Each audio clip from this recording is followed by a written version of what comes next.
This is a Dead Man's Cave in Sleeping Giant State Park in Hamden, Connecticut.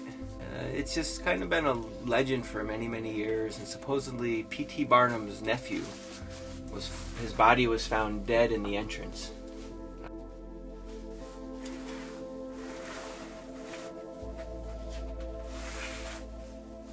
It's a talus cave not too far from the castle, and you come down through a couple of pitches into a room and you can do a loop, and we're kind of at the back side of the loop right now, and the cave's maybe 30 feet deep. I'd say for a Connecticut talus cave, which this is just a pile of rocks, it's pretty complicated actually. It's not just a single room, it's several rooms and you can do a pretty big loop. So for Connecticut talus caves, it's pretty nice. This basalt, the rock, formed from lava, hardened, cracked, and fissures and breakdown formed. So it's not eroded by water. It's just, cracks and boulders, and this mountain's been kind of falling apart slowly, and this stuff piled up in such a way that humans can fit in it, and we call it a cave.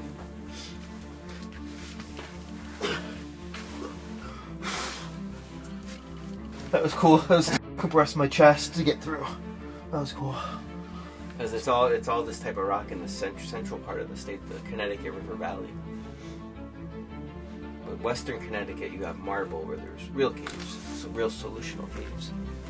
People have been exploring this park for a long time.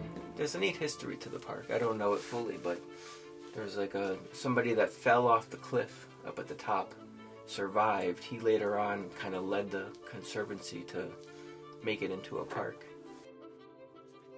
I'd say this is one of the most highly trafficked caves in the state because it's vandalized very heavily. Every generation of kids comes through and vandalizes it again, kind of on top of each other. It's in the park. The park knows about it. As far as I know, there's never been any rescues or issues here. But they, once a year they come and they clean out all the trash. And if you ask rangers, they probably won't tell you where it is. But kids seem to find it somehow.